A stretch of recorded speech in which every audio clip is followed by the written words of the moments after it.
Replacing the circuit board of a watch winder is easy and can be done with the right tools and instructions.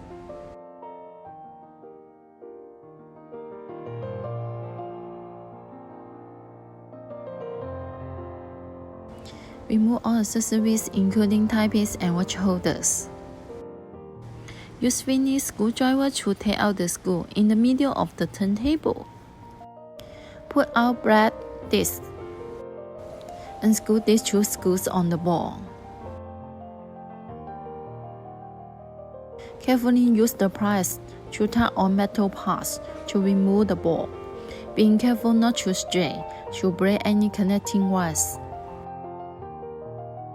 Put the turntable ball on a tower to prevent any parts from being scratched. Unscrew the screw holding the circuit board with a Phillips screwdriver. Take note of where each wire was connected, as you will need to reconnect the circuit board in the same way. Plug the cords of the new circuit board into the snow one by one according to the defective circuit board.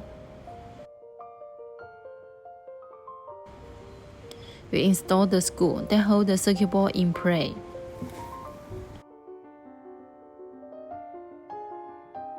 Plugging in the watch winder to a power source.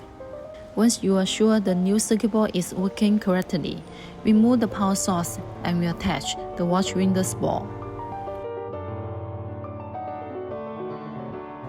Carefully place the bottom part of ball back in, and then gently nudge and press down the top of the ball in.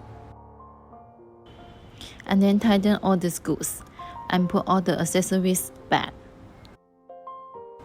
And that's it. You have successfully replaced the circuit board of your watch winder.